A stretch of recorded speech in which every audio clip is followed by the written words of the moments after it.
You're welcome to your darling station ITV, broadcasting live from Pape Hill here in Abuja this 9th of June 2022.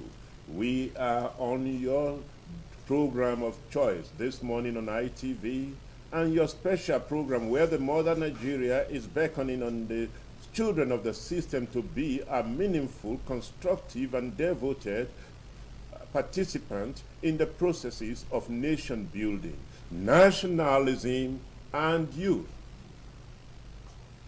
We are going to be taking a look at the APC presidential primaries. You will recall that a week ago, the PDP held their own presidential primaries. Now that Asiwaju Ahmed Bola Tinubu have emerged, then what next? Expectations. With me to discuss this in the House are two eminent personalities, Honorable Barrister Bashiru Meidugu, Special Advisor to the Governor of Borno State on Trade and Investment. Thank you very much. And you are welcome to our studio. And the characteristic of this, I say nationalism and you. Nationalism and me. Yeah. Yes. The second person is also a lawyer, a legal practitioner, Barrister Abubakar Animio Kali. You are welcome to the program. And nationalism and you. I am a Nigerian to build Nigeria. Very well. The APC presidential primary overwhelmed this entire week. Agitation, palpitation, confusion, and eventually it just went like that, peaceably. Let me start from Barrister Meidugu. Your take. Thank you very much. Your experiences. Thank you very much. Thank you very much. Looking at everything, you know, especially the history of Nigeria, usually ruling parties, the attention of the public is drawn to the processes of the ruling parties, you know, be they state congresses or national convention. And we thank God that the APC presidential primaries came and go, but came and went.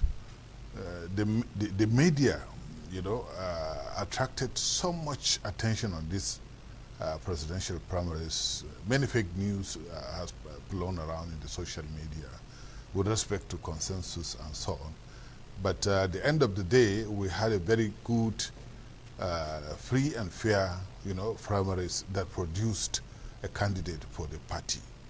And as a matter of fact, I'm very proud as a Nigerian that the two main political parties produced their candidates through free and fair democratic processes.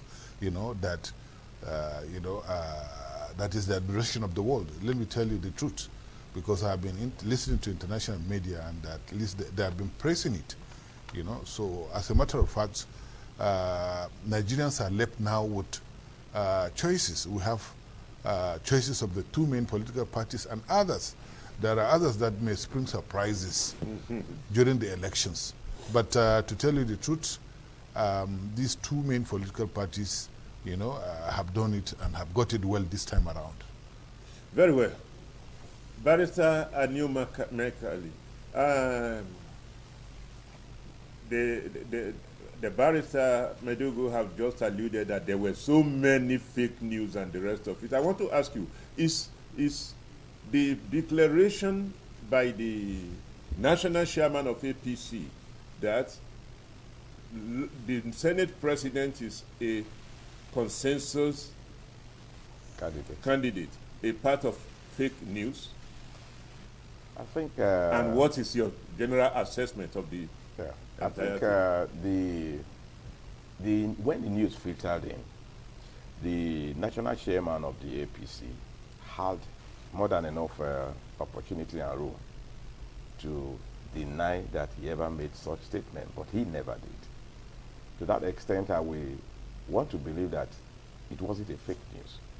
Probably it was a strategy that a kite he tried to fly that was knocked down on time, because the party was fully prepared for a primary, democratic primary, and not an imposition of a candidate. Because even the president himself demonstrated the fact that he wanted a primary. And if the president had wanted to impose any candidate, he would have been able to do it, and we have supporters that will support that imposition. But he stayed clear in his characteristic attitude since he came on board. And for a national chairman of a party to begin to behave in a way that is contrary to the behavior of the president, to some of us, that was an undoing, not only to the APC, but to the Nigerian democracy as a whole. Because we may have started this democratic march in 1999, but then we had gone far. And by today, I'm not sure many people expected anything less than what we have seen in the two major parties, successfully conducting a primary or primaries, whereby no rancor, to me, the PDP and the APC, after their primaries now, don't have much reconciliation to embark upon, unlike what we used to have in the days of Obasanjo, in the days of Goodluck. Now, I think Nigeria is gradually moving towards sane democracy. Who knows? Although for now we still lack democracy without ideologies. Who knows? Maybe in the next dispensation, we will move away from this bankruptcy of ideology to visible, even if minute ideology or political ideology. I'll begin to move forward. My assessment of the convention, both that of the PDP and that of the APC, is that Nigeria is hurriedly getting matured politically and democratically. So if we are patient enough, we give the sacrifice that the system requires, we will get there. Maybe after now. For now, you know, we can hardly differentiate between the PDP candidates and the APC candidates simply because they are not vetted by ideology. The PDP doesn't have ideology of its own. The APC doesn't have ideology of its own. So the two candidates, just a matter of personality. You don't think that many people will disagree with you because APC said they are progressive, and which means the PDP might be conservative. Let me come to Medugu. You will take it along with whatever commentary you want to make. Now, you have expressed, both of you have expressed satisfaction with the presidential primaries of both PDP and APC. That is a patriotic standing. But I want to ask you, Barrister Medugu, were there any time within this last 1 month of preparation towards it that you fear the worst scenario and the rest of it? Well, first of all, I will have to make some comments with respect to Barrister Abubakar's remarks. Exactly, I share his view. But you see, in terms of ideology, if you are talking about ideology, in the world today, even in America, in the Western world, what we have, Democratic Party, Republican Party, and their ideology is basically centered around, free market and more free market. You understand what I mean? The former ideology of communism, socialism, and capitalism, I think is dead. Even in Russia, if you go to Russia, you see people owning properties, people owning bank accounts, people owning businesses. So communism is no more. The same thing in China.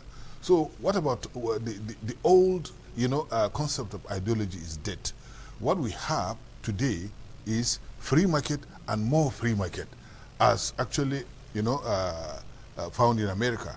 The Democrats are more, protective of the masses, whereas the Republican are, for less government control over, the affairs of people.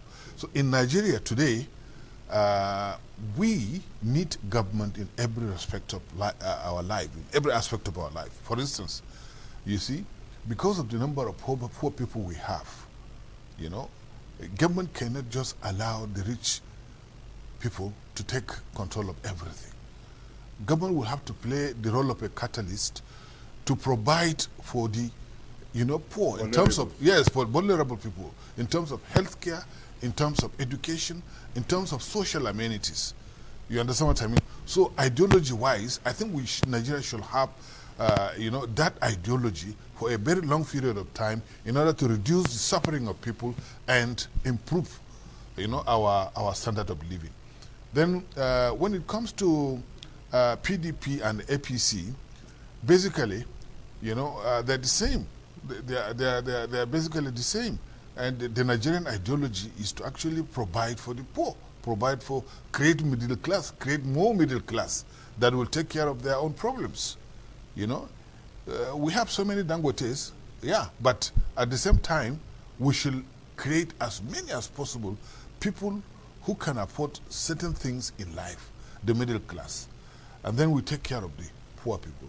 In that light, the government should, I think, because of the paucity of resources, government should, partner with the private sector to provide resources, infrastructure that is needed by the poor. Roads, hospitals, education, and other things. The finances in the public sector is not as it used to be. We have less resources now, but you cannot believe we have more resources in the private sector. There are so much, companies with different things.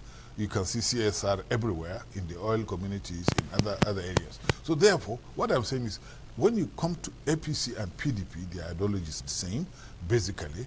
As my colleague here has said, over a period of time, it will evolve to the point that we will have ideology-based, partisan politics.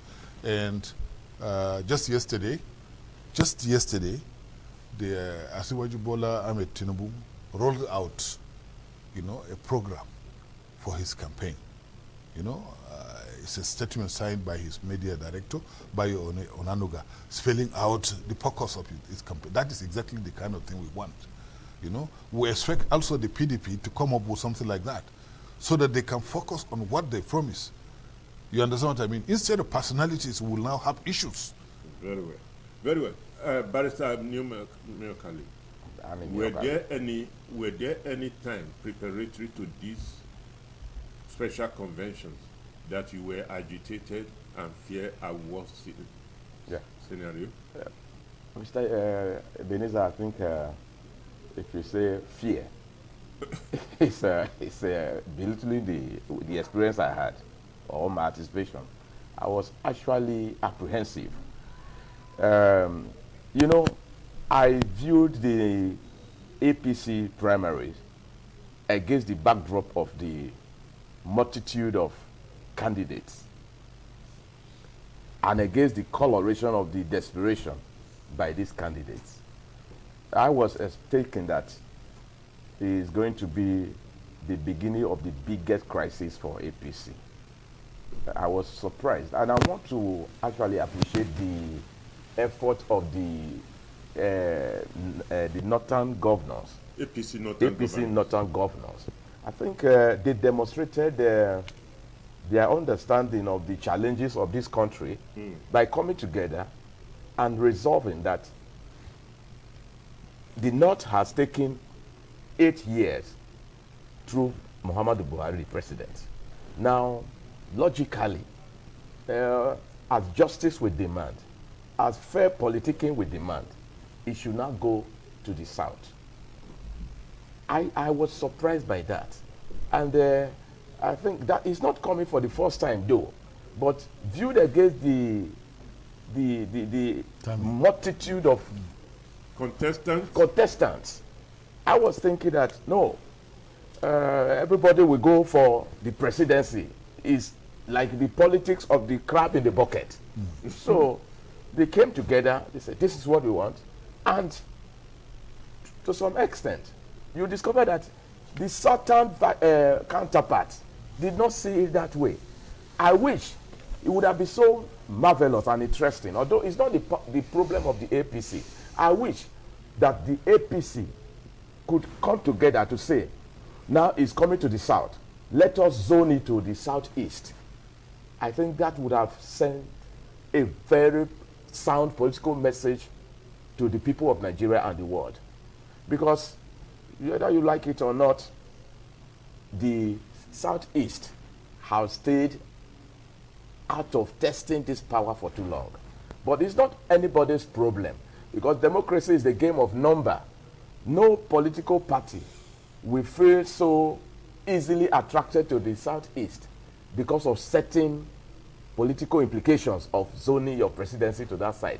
Take, for instance, if APC should zone their presidency to the southeast, and PDP has Atiku, who may likely go pick his running mate from maybe the southwest, where will the APC get the votes from?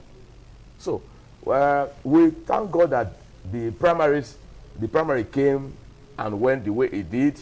I want to appreciate the effort of the APC, because this APC and PDP, they are the major parties, political parties in Nigeria. Whatever happens to anyone happens to Nigeria. If there is crisis in APC, there will be crisis in Nigeria. Peter Obi pulled out of PDP presidential primaries ever before the primaries started. So it's alluding to monetization of things of that nature. Now, again, in APC's case, we saw a situation that a day to the elections, the numbers of calls I received personally were that APC is going to implode, APC is going to implode. Barrister Medugu, would you allude to the fact that it is the 11 northern governors and the standing of the president that actually midwife what we saw in APC as we are now revering as a peaceful process, credible process? Yes, I think I partially agree with you. You see, what he said earlier, what Barrister Abubakar said earlier, I think is key, in the sense that, you see, the northern governors came out to conclusively, recommend to the president that the next presidential candidate of the APC shall come from the south. This is not a small sacrifice, considering that there are so many northern personalities that bought the nomination form. As you can see, Governor Yahya Bello actually stormed out of the meeting. You understand, and ended up with 47 votes. You understand what I mean? Which is good. But at the same time, that spirit shall be maintained nationally. Because of the fear of domination is still there. The Nigerians are apprehensive generally. You see? So in view of that, it's always good that in political situations like this, people should sacrifice, to carry each other along. That will ensure, the patriotism of our, citizens. People will believe more in the country. People will love the country. It shows selflessness. And this selflessness actually is something that we need in this country, to give something you have to somebody that does not have, so that at least there will be equity. Over a period of time, President Buhari has been there for 8 years now, by May 2023. The next president should naturally come from the south. And it is left for the south to put themselves, their heads together to come up with somebody acceptable to the whole country. You understand what I mean? Very well. A nationalist. Well, my friend here is talking about the southeast. I sympathize with the situation, in the sense that really, by right, the southeast is supposed to produce the president. That is the truth. But the situation on ground is such that, as he has explained, because of some disadvantages that has arisen over a period of over at least the last 10 years, the southeast may likely not be acceptable. A candidate from the southeast may likely not be acceptable to other parts of the country because of that particular thing. And I think that should be taken care of by the nation, as it is already. The nation is already taking care of it. And the leadership of the Southeast have dissociated themselves very publicly, you know, with what has been happening. Very well. You understand what I mean? Very well. So now, therefore, I think it's a good step. Now, would you say, Barrister numerically, because we will be proceeding on adverts now, okay? Let us proceed on adverts. When we come back,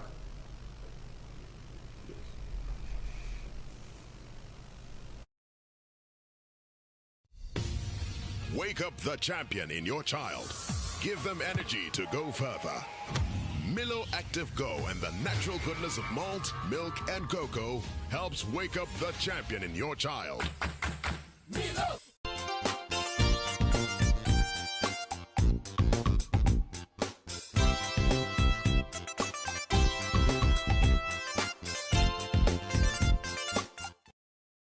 yes, we are still having our two guests in the house. Honorable Barrister Bashiru Medugu, Special Advisor to Borno State Governor on Trade and Investment, and Barrister Abubakar Animio Kali, a legal practitioner and socio-political analyst. Now, you talked about taking considerations for the Southeast.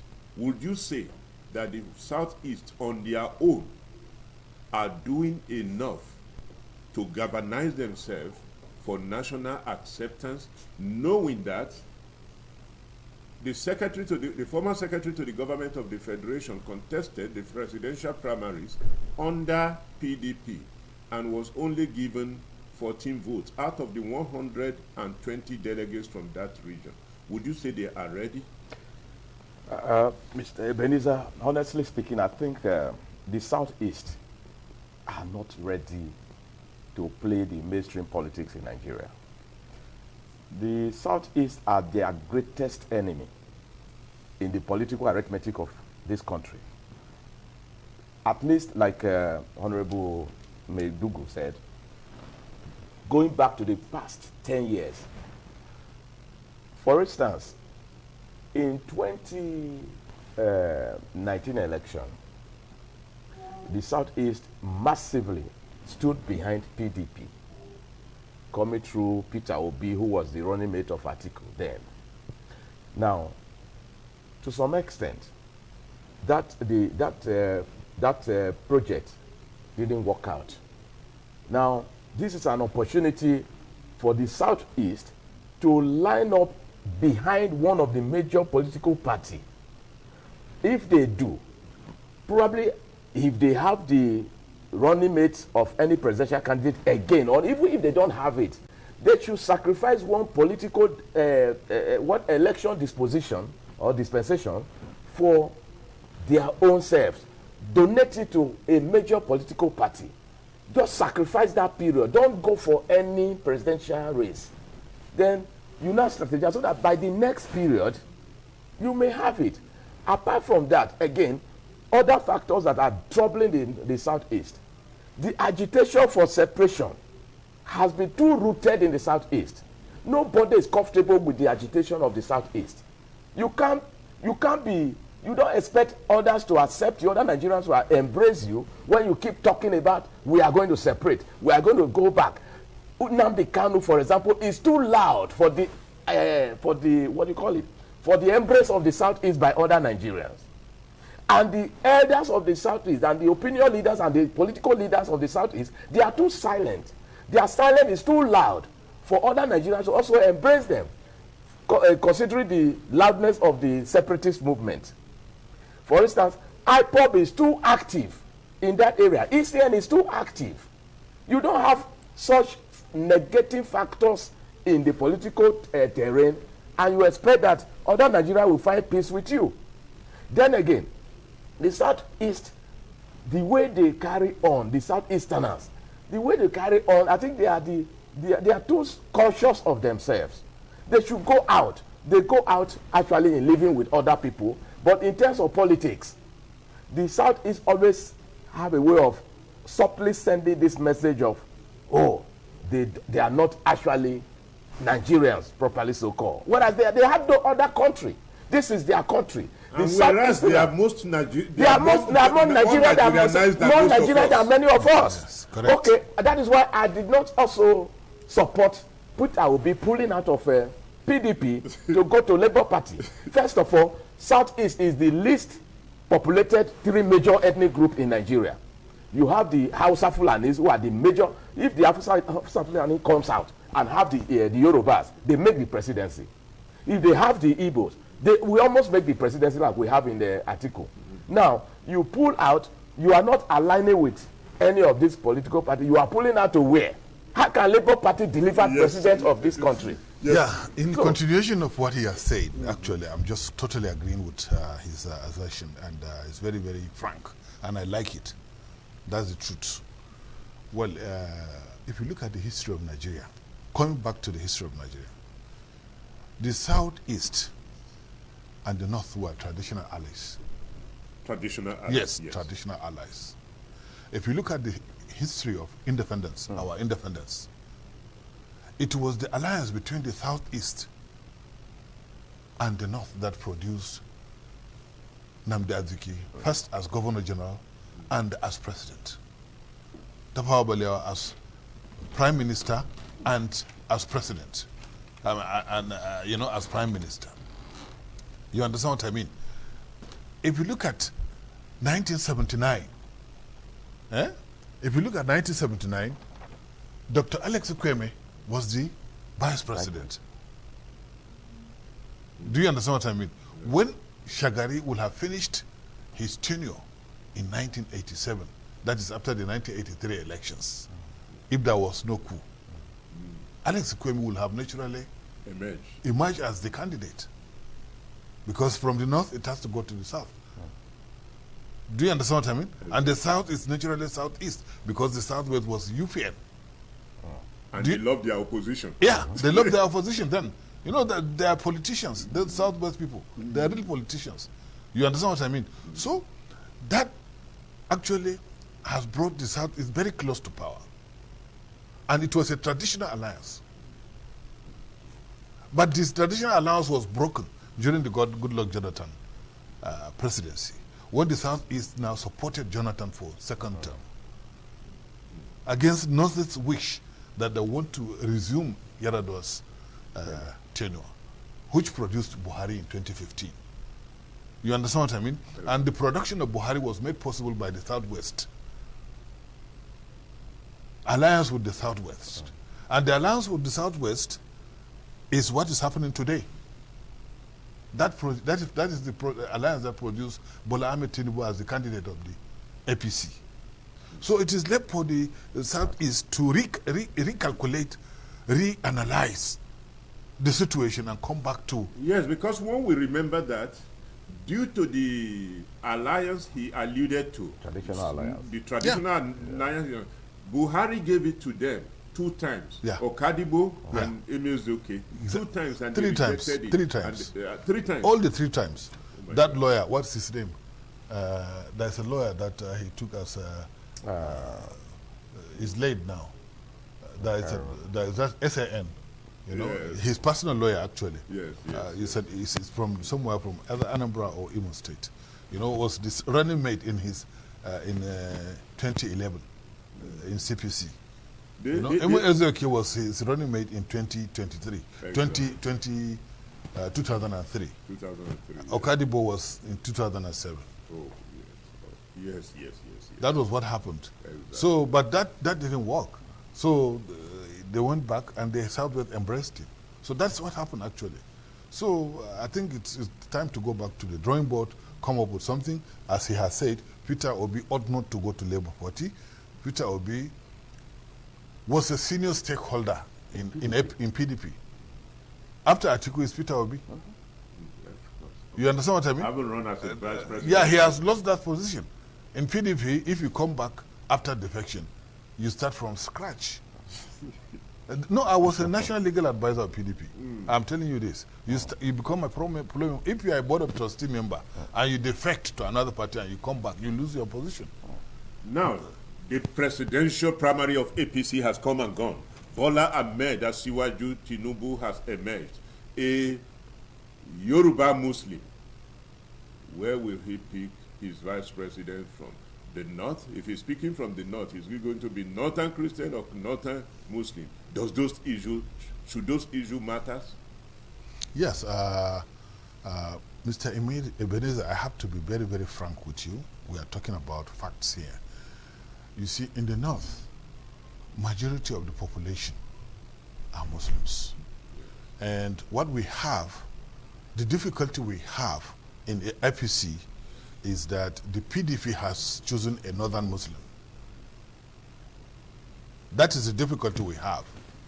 And because the PDP has chosen the Northern Muslim, naturally, the Northern Muslims in the North will vote for another Muslim. If another Muslim is not picked as the running mate of Bola Ahmed Tinubu. Okay. Do you understand what I mean? I'm getting you. Because if another Muslim is picked as running mate of Bola Ahmed Tinubu, the Northern Muslims will be divided between Atiku and Tinubu. Because already Tinubu is a Muslim and is accepted already as a Muslim. So that will now be a major attraction. Okay. Politics is about strategy, it's about winning. You cannot, do equity for the sake of doing equity when knowing fully well that you will end up losing.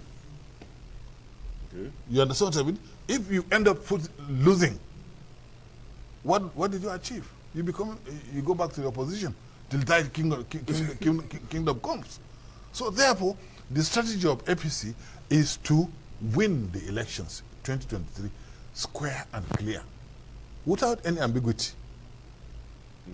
Do you understand what I mean? And for Bola Ahmed Tinubu to do that, he has to pick his running mate from the majority. But you see, we as Nigerians, we have to learn the fact that we should de-emphasize religion.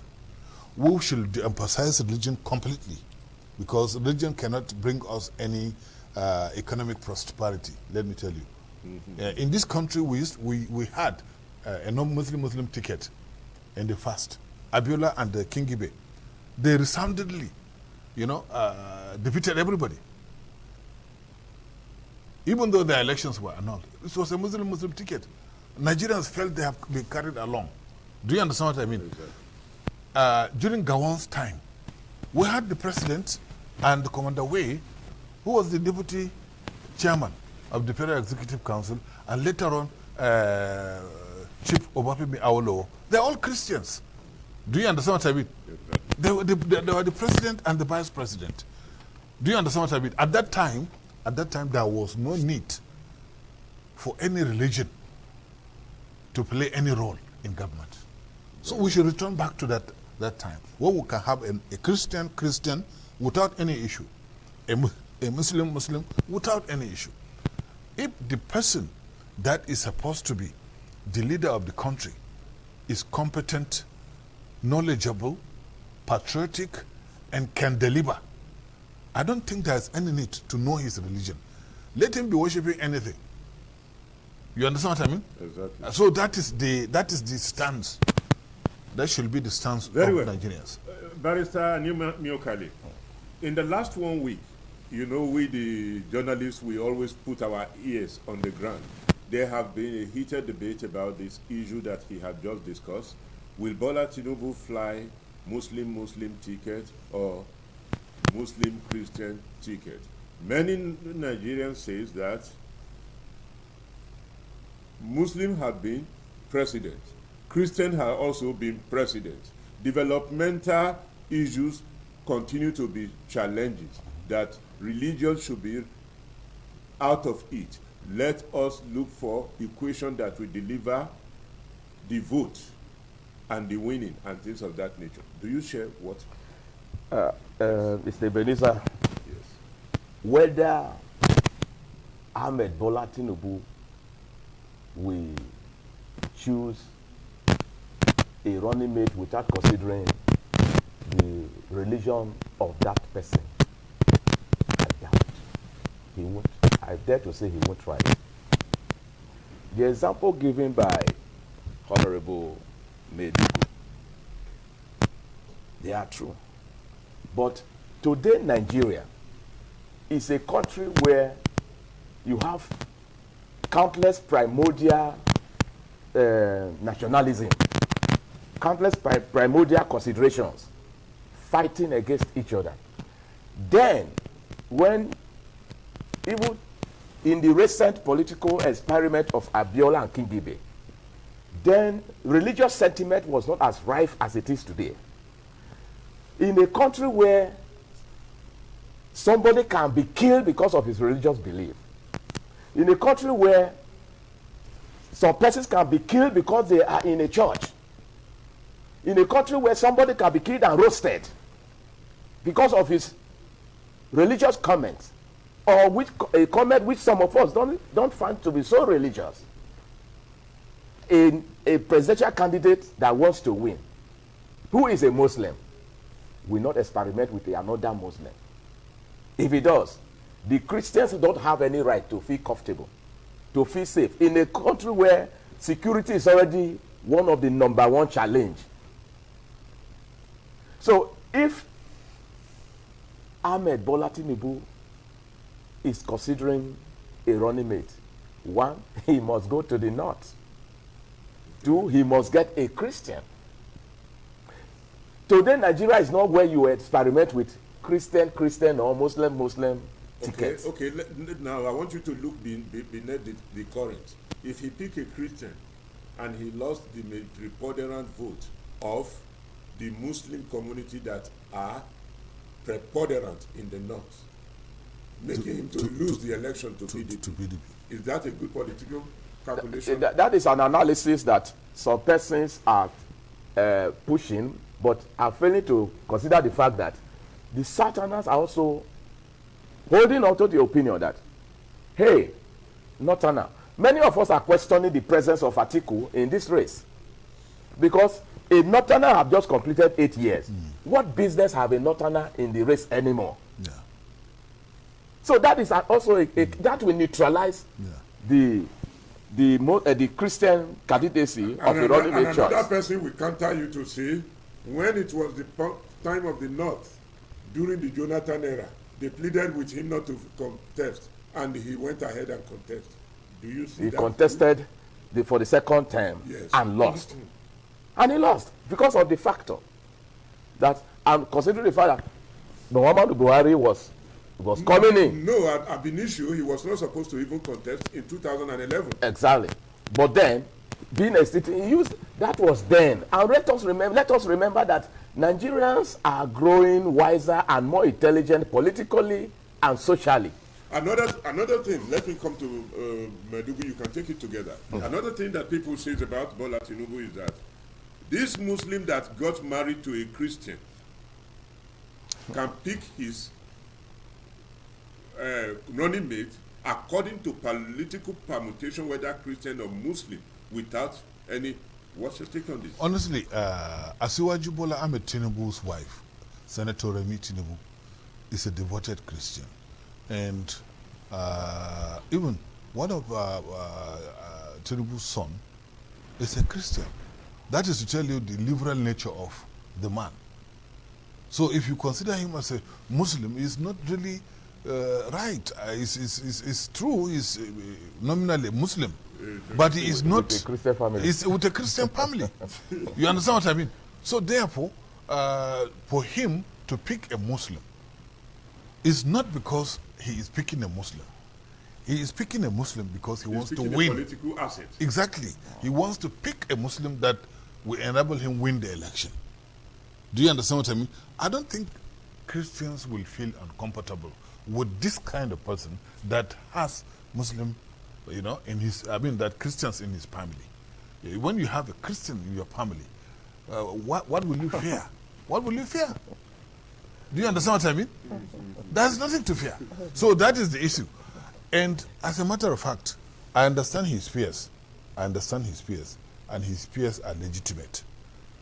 In this situation where, you know, people are killed, you know, for some things, we don't, you see, Muslims are not all militants. 99% of Muslims are peace-loving people. If you look at it, you see them, you know, after the Friday prayer, walking silently to their workplaces. You know, they have never caused any problem. The small population that is spoiling the name of the religion, you know, are also not within Abuja or anywhere near here. They are somewhere in the rural areas doing their thing because of lack of supervision. You know, and the security agencies should do their best, should do their work to ensure that these people are contained or arrested and imprisoned. Because in my state, for instance, I came from Borno State. In my state, we license preachers. Without license, you cannot preach. And the licenses requires a lot of things, including, you know, a background check. A background check. Do you understand what I mean? Because of our experiences, we have undergone through hell in the last 10 years. Do you understand what I mean? Yes, in the last 10 years. But God has given us a very good governor that has really taken care of the situation at hand. And I think Borno State is arguably is one of the most peaceful. Yeah, most peaceful right now. All these skirmishes you hear, Boko Haram, these things at the border between Nigeria and Cameroon, or between Nigeria and because we share border with 3 countries, and then the Lake Chad, the islands in the Lake Chad, where, you know, they relocated. You understand? You can't get them in the mainland. But in 2015, these people controlled 17 local governments out of 27, Boko Haram. Do you understand what I mean? They have been dislodged completely, have been chased out of our mainland, Nigerian mainland, now relocated into the Lake Chad. And we have a policy that tends to check all these preachers, both Islamic and Christians. Do you understand what I mean? Those who have militant tendency are actually taken care of, are not allowed to practice. So these are the kind of things we should do. We should just scientifically, smartly, you know, make them irrelevant. Very well. Let us proceed to our discourse. The emergence of Bola Tinubu and encounter to emergence of Atiku Abubakar. 2 experienced horses. I said I don't like calling them 2 old horses. 2 experienced horses. What are your expectations? How do you see the race? Yes. The race is going to be in the class of one of the hottest race in the political development of this country. I will foresee everything will be thrown on board. All arsenal will be used. Money for money, language for language, and anything. But I think the race is already precarious for APC in that, one, Atiku is not new in the campaign terrain, by which I mean he has tried this, he has been here before. This is not his, I think this is about his 4th time. I think it's fourth time of coming to sell himself to be accepted. And that is a factor. And he is a Muslim from the north. And he will get a Christian, probably a Christian running mate. It's very easy for him from the south. It's not as easy like that for Bola Ahmed. And again, if you listen to the Nigeria conversation, there are new terminologies that have come in.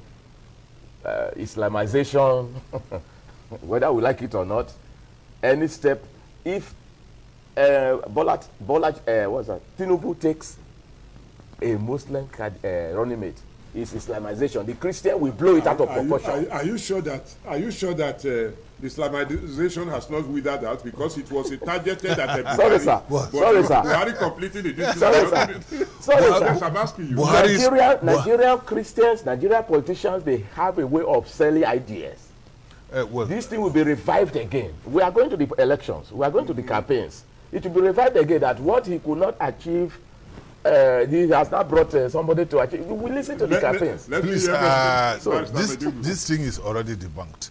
You see, it was in the Buhari's first attempt, this Islamization issue came. And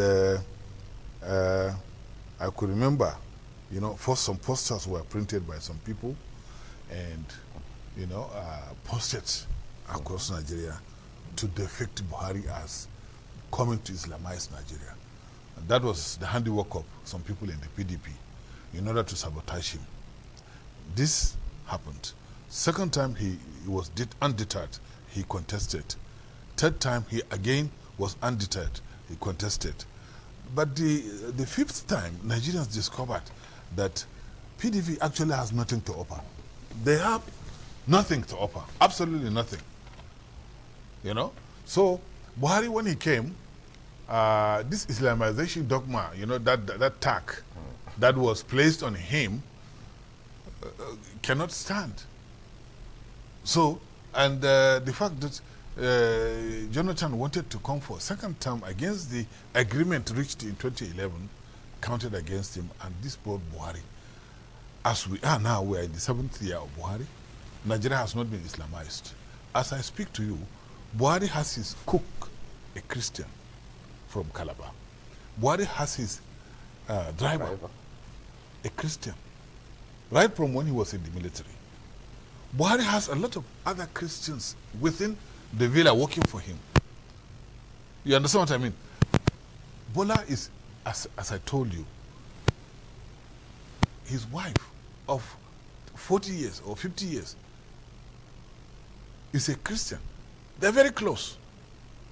His son is a Christian. He doesn't bother. He's not bothered. So why is the Islamization dogma coming? Why is the Islamization tag coming? Is it because he picked a bias? It's usually a propaganda. 1 minute. It's propaganda, but Nigerians are very, very smart. Atiku, on the other hand, you know, is from Adamawa State, from the northeast. All Buhari needs to do is to counter him by picking a vice president from the northeast, who is known to have performed, perhaps a former governor or a governor, who is known to have performed creditably well, that has appealed to Nigerians. Okay. Do you understand what I mean? So I think so far we don't have any issue in the APC that will warrant the tag of Islamization. Islamization, I think there will be a response, a very good one, a comprehensive one, against those who think they can actually propagate that idea to Nigerians. And as we go along, it is something that me and you, as Nigerians, as nationalists, should work on. So that, you know, religious preachers, including Muslims and Christian pastors, do not play with our intelligence. Religion is not a factor in development. They use religion to divide us. Religion should be a unifying factor. Our tribe should be a unifying, our culture should be a unifying factor. Because, you see, diversity is something very, very unique that God gives only to certain people. Because it's something that encourages eco-tourism. You understand what I mean? I would like to go and see what is happening in, for instance, Calabar during their festival. I would like to go and witness what is happening in Bayelsa, in Yanagwa during their festival. There's this water festival they do, or the Egun festival in Lagos. And the same Lagosians or people from Calabar will want to go and visit Argungu Fishing Festival in Sokoto. Do you understand what I mean? So the lake chat, for instance, in my place, is a huge tourist attraction that Nigerians do not know anything about. The lake chat is a place where Nigerians, you know, from other parts of the country should go and look. Nigeria is a beautiful country. We have wildlife. Very well, very well. We will be proceeding on another advert. And don't change the channel because we are returning. Our guests are still in the house. We are still in the house with Barrister Abubakar Animilkai to my far right, and Honorable Barrister Bashir Medugu, Special Advisor to the Governor of Borno State on Trade and Investment. Yes. One of our elder statesmen, late Alhaji Yusuf Maitamasule, said, in his opinion, Nigeria is created by act of God in order to showcase to the world that people of multi-diversities can live together in peace and harmony and the rest of it. Have we done enough to achieve that? Yeah, I totally believe in this statement. Totally. Because Nigeria wouldn't have come together by themselves. You know, before 2014, Nigeria was divided into many, you know, chiefdoms. To achieve it? I'm coming. Lagos colony, Southern Nigeria colony, Northern Nigeria colony, which was ruled through indirect rule. Lagos colony, which was ruled through direct rule by the United Africa Niger Company, and so on. Royal Niger Company, sorry. Now, they're coming together. The amalgamation of Nigeria in 1914, which was done by the British, was to actually make it easy for them to administer the country. And it actually made it easy for them to administer the country in order to exploit the resources of this country. At that time, mostly agricultural resources. Now, as a country, as we go along, we discovered so many things, including mineral resources, including other agricultural resources that were not discovered in 1914, and so on and so forth. Now, having lived for 60 years together, or having lived up to independence, it is left for us as intelligent people, as people that know their potentials, to identify our potentials, harness them, bring them together, use it for our own benefit and to the benefit of the world. For example, Malaysia, which has the same or similar tropical climate with Nigeria, came to Nigeria, took seeds, palm oil seeds, in the 60s, took it to Malaysia, and Malaysia now is the world's largest exporter of palm oil. Very well, very well. We are talking about, now, have we done enough to harness our diversity into strength and unity? Are we doing consciously? Our legislature, our judiciary, our executive, are they working consciously towards harvesting this diversity as a source of strength? Mr. Beniza, we have done more to be separated than we have done to be united.